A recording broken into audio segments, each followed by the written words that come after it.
Pour réaliser ce diagramme, nous allons d'abord compléter le tableau en y rajoutant une colonne de calcul pour la date de fin de chacune des tâches et enfin une colonne durée calendaire qui va nous permettre de calculer la durée réelle en tenant compte des week-ends et des éventuels jours chômés ou jours fériés.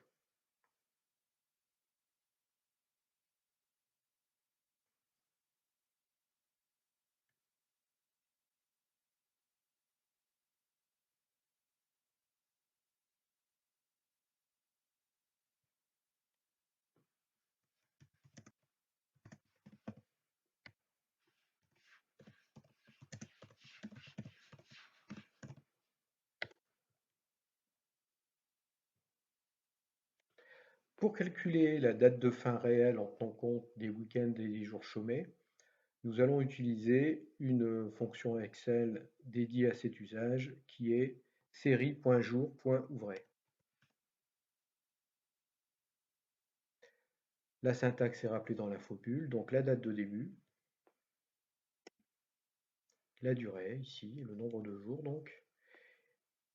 Nous n'avons pas, puisqu'on est en début janvier, de jours fériés ou de jours chômés. Si ça avait été le cas, on aurait rajouté un troisième argument dans la fonction. Ici, on peut donc clore cette fonction à ce niveau-là. On va, puisqu'on est en affichage de nombres standards, passer en format date. Et pour visualiser un petit écueil qui va exister dans notre cas de figure, nous allons passer en date longue et nous allons faire de même pour la colonne C. On commence le lundi, la charge de travail est de 4 jours. Normalement, on termine jeudi, jeudi soir en l'occurrence. Or, à partir du moment où Excel fait ses calculs à partir de nombres standards, puisque chaque date correspond à un nombre standard, eh bien, il va falloir modifier légèrement notre formule en indiquant qu'il s'agit ici de T4-1, de manière à ce que, effectivement, notre première tâche qui démarre le lundi et qui a une durée de 4 jours se termine effectivement le jeudi. Idem, évidemment, pour la deuxième tâche, elle commence le lundi, elle se termine bien le mardi. Il nous faut maintenant, comme précisé dans le tableau des tâches, préciser que la commande des matériaux, le nivellement et la commande des ouvrants doivent respecter des antécédents. En l'occurrence, la tâche 1 est antécédente de ces trois tâches. Concernant le nivellement, on a également la tâche 2. La tâche la plus contraignante est la tâche 1 puisqu'elle se termine le 10 janvier.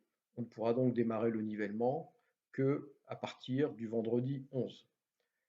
Nous allons donc nous servir de la date de fin de la préparation des commandes, donc de la tâche 1, pour indiquer les antécédents de ces trois tâches. Le point de départ, ça va donc être le 10 janvier.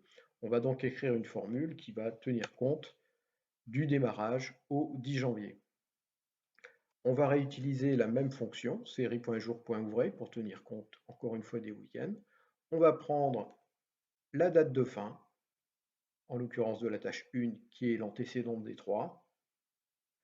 Encore une fois, on va y insérer, pour éviter toujours le décalage de jour, comme tout à l'heure, un décalage de 1. De manière à ce qu'on termine ici, par exemple, la tâche 1 le jeudi soir, et on démarre bien la commande des matériaux le vendredi. Cette formule, il va falloir la recopier sur les deux cellules qui suivent. On peut recopier les valeurs, on peut coller avec liaison, c'est une solution, ou on peut également, pourquoi pas, dans la formule de la cellule C6, ici, figer la cellule 4 avec des dollars. Il y a de multiples solutions. Et ensuite, eh bien évidemment, on peut, à partir de là, effectuer une recopie incrémentée pour calculer les dates de fin. Pour le calcul des durées calendaires, on va tout simplement effectuer la date de fin moins la date de début. On se retrouve avec encore une fois un décalage de 1 jour. Effectivement, on démarre le lundi, on termine le jeudi, ce qui fait bien une charge de travail de 4 jours. La durée devrait être également de 4 jours. Pour les mêmes raisons que tout à l'heure, on va modifier simplement la formule en rajoutant le jour de décalage et on va recopier ensuite la formule vers le bas. On peut également effectuer un formatage personnalisé de ces deux colonnes.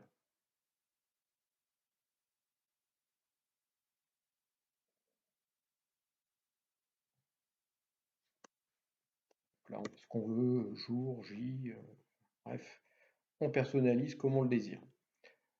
Notre tableau est terminé, on va pouvoir passer à la réalisation du diagramme de Gantt à partir d'un graphique proposé par Excel. Pour ça, on va sélectionner les 3 colonnes nécessaires, en l'occurrence la colonne des intitulés, la colonne date de début et la colonne durée calendaire. On va ensuite insérer un graphique de type barre empilée en 2D qu'on va déplacer ici. On va l'agrandir un peu. Il nous reste maintenant évidemment à le retravailler. Dans un diagramme de Gantt, les tâches commencent la première en haut et la dernière en bas.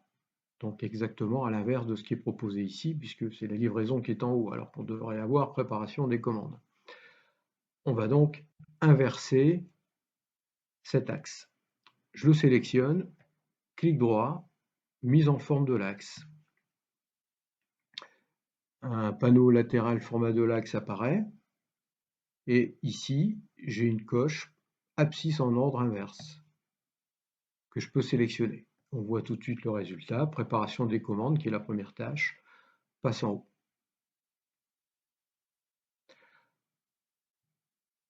Ici, de la même manière, les dates sont en haut du graphique. Il faut les faire passer en bas. Je sélectionne l'axe.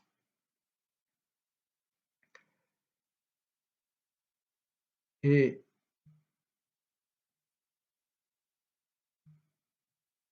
dans étiquette, ici position de l'étiquette, je vais choisir en haut. Les dates, en fait, sont donc passées en haut, le graphique est en haut par rapport aux dates. Évidemment, ça devient un peu illisible à partir du moment où les dates sont inscrites en horizontal. Donc on va mettre en forme cet axe. Je sélectionne taille et propriété. Et ici, je peux soit choisir un affichage vertical de mes dates, d'accord, soit éventuellement, si ce n'est pas le cas, remettre en horizontal et sélectionner un angle personnalisé. C'est une autre possibilité. Ça, après, c'est affaire de goût.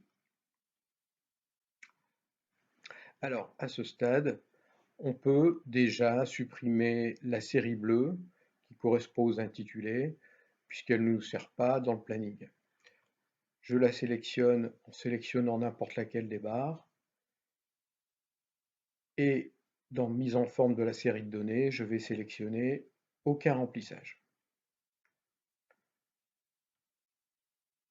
Ça commence à ressembler à un planning. Il reste maintenant à paramétrer l'axe X. Je le sélectionne et je vais régler les paramètres concernant le quadrillage. Je peux déjà, si je le désire, faire apparaître un quadrillage secondaire. Clic droit, ajouter un quadrillage secondaire. Pour l'instant, ce quadrillage secondaire ne correspond pas à ce qu'on souhaite. Effectivement, on a une unité principale de 5 et une unité secondaire de 1. On va évidemment placer 7 ici pour avoir 7 jours entre les barres un peu plus épaisses. Là, on met un 1 et on voit que on a des barres un peu plus épaisses et 7 subdivisions qui correspondent à des jours.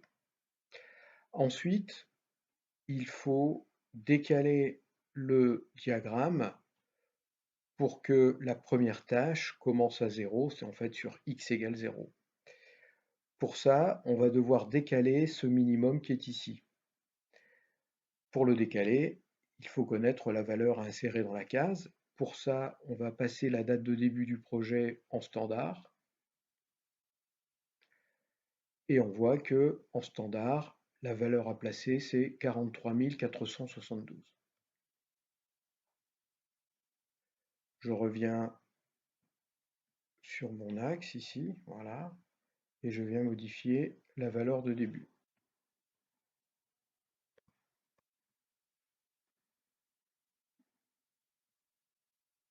Voilà, là, on a maintenant un planning qui commence bien sur x égale 0. On peut également rajouter sur l'axe Y un quadrillage principal.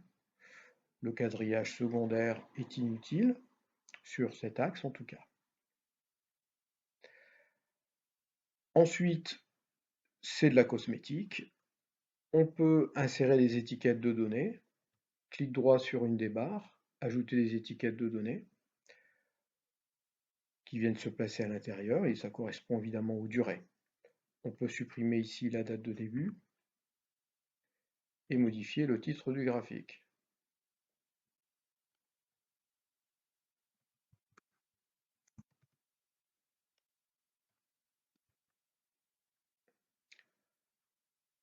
Évidemment, on peut mettre en forme tout ça complètement différemment. Les outils existent, il y a possibilité de faire beaucoup de choses, mais la cosmétique, je vous la laisse. Alors, si on veut aller plus loin et finaliser, on peut également mettre en forme le jalon de livraison. Donc le jalon qui correspond à cette durée de 0 jours. On va donc décaler l'étiquette légèrement. Voilà. Et un jalon se représentant par un losange, on va donc insérer un losange pour l'indiquer. On va chercher une forme ici. On a évidemment tout intérêt à zoomer un peu pour y voir plus clair. Voilà. Et ici, je vais y insérer mon losange. Voilà. Je vais le déplacer sur la ligne et je peux ensuite modifier sa forme ici dans remplissage et son contour.